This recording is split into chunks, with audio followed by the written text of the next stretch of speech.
Hello everyone, welcome to Numbers Maths Tutorials. Question number 7. Okay, example 7 ಮಾಡೋಣ. ನೋಡಿ ಏನು ಕೊಟ್ಟಿದ್ದಾರೆ. Show that 0.3333 is equal to 0.3 ಅಂದ್ರೆ 3 ಮೇಲೆ ಬಾರ್ ಕೊಟ್ಟಿದ್ದಾರೆ. Can be expressed in the form of P upon Q where P and Q are integers and Q is not equal to 0 ಅಂತ ಕೊಟ್ಟಿದ್ದಾರೆ. ನೋಡಿ ಈಗ ಲಾಸ್ಟ್ ಪ್ರಾಬ್ಲಮ್ ಮಾಡಿದ್ವಲ್ಲ, ಅದು ಟರ್ಮಿನೇಟಿಂಗ್ ಡೆಸಿಮಲ್ ಆಗಿತ್ತು. ಈಗ ನೋಡಿ ಇದು 0.3333 ಕೊಟ್ಟಿದ್ದಾರೆ. ಅದು 0.3 ಬಾರ್ ಅಂತ ಅರ್ಥ ಅಲ್ವಾ? ಏನಂತ ಹೇಳ್ಬೋದು ಇದಕ್ಕೆ ನಾವು? This is A non terminating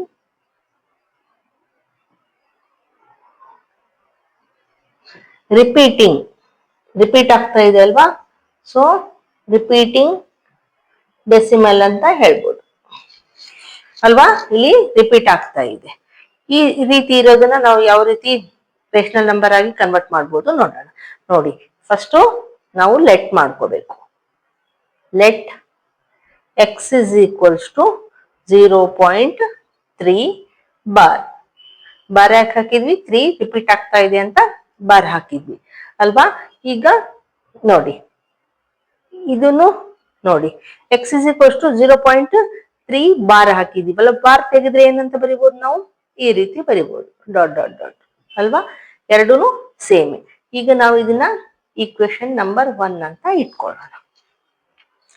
ಈಗ ನೋಡಿ ಮಲ್ಟಿಪ್ಲೈ ಮಾಡಬೇಕು. ಮಲ್ಟಿಪ್ಲೈ ಯಾವ್ದಿಂದ ಮಲ್ಟಿಪ್ಲೈ ಮಾಡಬೇಕು?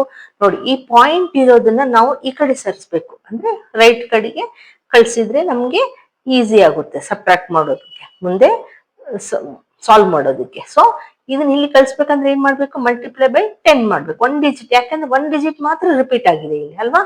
ಓನ್ಲಿ 1 ಡಿಜಿಟ್ ರಿಪೀಟ್ ಆಗಿದೆ. So multiply by 10 on both sides. Both sides ಅಂದ್ರೆ ಈಕ್ವಲ್ ಟು, ಈ ಕಡೆನು ಈಕ್ವಲ್ಸ್ ಟು ಈ ಕಡೆನು ಅಂತ, left side and both right side. ಈಗ ಲೆಫ್ಟ್ ಸೈಡ್ ಏನಾಗುತ್ತೆ? 10 ಇಂಟು ಎಕ್ಸ್ ಆಗುತ್ತೆ ಅಲ್ವಾ? ಇಲ್ಲಿ ಏನಾಗುತ್ತೆ? 10 ಇಂದ ಮಲ್ಟಿಪ್ಲೈ ಮಾಡಿದಾಗ 3.333 ಡಾಟ್ ಡಾಟ್ ಡಾಟ್. ಪಾಯಿಂಟ್ ಇಲ್ಲಿರೋದು ಇಲ್ಲಿಗೆ ಹೋಯ್ತು ಅಲ್ವಾ? ಈಗ ನೋಡಿ ಇದನ್ನ ಈಕ್ವೇಶನ್ ನಂಬರ್ 2 ಅಂತ ಮಾಡೋಣ.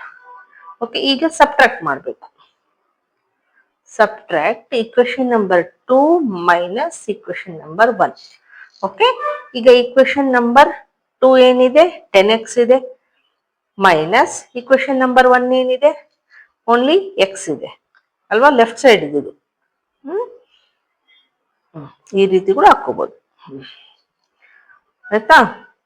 ಇಲ್ಲಿ 10x ಏನಿದೆ?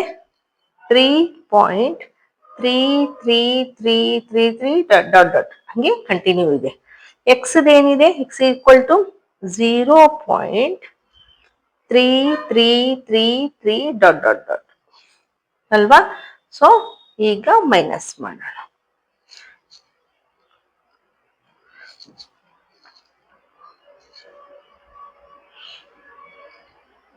ನೋಡಿ ಈಗ ಇಲ್ಲಿ 10, ಇಲ್ಲಿ ಏನು ಇಲ್ಲ ಅಂದ್ರೆ 1 ಇದೆ ಅಂತ ಅರ್ಥ. 10 ಮೈನಸ್ 1 ಅಂದ್ರೆ ಏನಾಯ್ತು? 9x ಆಯ್ತು.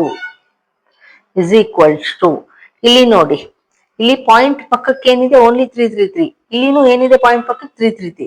ಅದು ನಾವು ಬರ್ಬೇಕಂತಾನೆ ನಾವು ಮಲ್ಟಿಪ್ಲೈ ಮಾಡಿರೋದು. 10 ಇಂದ ಮಲ್ಟಿಪ್ಲೈ ಮಾಡಿದ್ರೆ ನಮ್ಗೆ ಈ ರೀತಿ ಬರ್ಬೇಕು. ಓವರ್ ಆಲ್ ನಮ್ಗೆ ಏನ್ ಬರ್ಬೇಕು? ಪಾಯಿಂಟ್ ರೈಟ್ ಸೈಡ್ 0 ಬರ್ಬೇಕು. ಸಬ್ಟ್ರಾಕ್ಟ್ ಮಾಡಿದಾಗ 0 ಬರ್ಬೇಕು ನಮ್ಗೆ. ಓಕೆ, ಆ ರೀತಿ ಮಲ್ಟಿಪ್ಲೈ ಮಾಡ್ಬೇಕು. ಈಗ ಲೆಫ್ಟ್ ಸೈಡ್ ಏನ್ ಬರ್ಬೇಕು? ಹೋಲ್ ನಂಬರ್ ಬರ್ಬೇಕು. 3 ಮೈನಸ್ 0 3 ಬಂತು ನೋಡಿ ಅಲ್ವಾ? ಈಗ ನೋಡಿ ಇಲ್ಲಿ ಮಾಡ್ತೀನಿ. 9x is equals to 3. x is equals to 3 upon, ಈ 9 ಈಕ್ವಲ್ಸ್ ಟು ಈ ಕಡೆ ಹೋದ್ರೆ ಡಿನಾಮಿನೇಟರ್ಗೆ ಹೋಗುತ್ತೆ ಅಲ್ವಾ? x is equals to 3 upon 9. ಇಷ್ಟೇ ಕೂಡ ಇಡ್ಬೋದು, ಇಲ್ಲ ಕ್ಯಾನ್ಸಲೇಷನ್ ಆಗುತ್ತಲ್ವಾ? 3 1s 3 3s. So x is equals to 1 upon 3 is the answer. ಅವ್ರೇನ್ ಕೇಳಿರೋದು? P by Q ಫಾರ್ಮ್ ಅಲ್ಲಿ ಇಡೀ ನಂಬರ್ನ ಅಂತ ಕೇಳಿದ್ದಾರೆ. ಸೊ ಈ ನಂಬರ್ನ ನಾವು P/Q ಫಾರ್ಮ್ ಅಲ್ಲಿ ಬರೆದ್ರೆ ಈ ರೀತಿ ಬರುತ್ತೆ. ಓಕೆ, ಇದನ್ನು ನಾವು ವೆರಿಫೈ ಮಾಡ್ಬೇಕು ಅಂದ್ರೆ ಮಾಡ್ಬೋದು. ನೋಡಿ ಯಾವ ರೀತಿ ಡಿವೈಡ್ ಮಾಡ್ತೀವಿ ನೋಡಿ. 1 ಹಾಕೊಂತೀವಿ ಇಲ್ಲಿ, ನೋಡಿ ಈ ರೀತಿ 3 ಹಾಕೊಂತೀವಿ, 1 ಹಾಕೊಂತೀವಿ, 3ಗಿಂತ 1 ಚಿಕ್ಕದು, ಸೊ ಏನ್ ಮಾಡ್ತೀವಿ 0 ಪಾಯಿಂಟ್ ಇಟ್ಟು 0 ತಗೊಂತೀವಿ. 3 3s 9, 10 minus 9 1, ಮತ್ತೆ ಪಾಯಿಂಟ್ ಆಲ್ರೆಡಿ ಇಟ್ಟಿದೀವಿ, ಸೊ 0 ತಗೊಂತೀವಿ, ಮತ್ತೆ 3 ಹಾಕೊಂತೀವಿ, 3 3s 9, ಅಗೇನ್ 10 minus 9 1 ಉಳಿತು, ಮತ್ತೆ 0 ತಗೊಂತೀವಿ, ಅಗೇನ್ 3 3s 9. ಇದೇ ರೀತಿ ಬರ್ತಾ ಹೋಗ್ತಿರುತ್ತೆ, 3 ರಿಪೀಟ್ ಆಗ್ತಾನೇ ಇರುತ್ತೆ. ಬಂತಲ್ವಾ ನೋಡಿ. ಸೊ ಇದು ಕರೆಕ್ಟ್ ಅಂತ ಅರ್ಥ. ಈಗ ನೆಕ್ಸ್ಟ್ ಒನ್.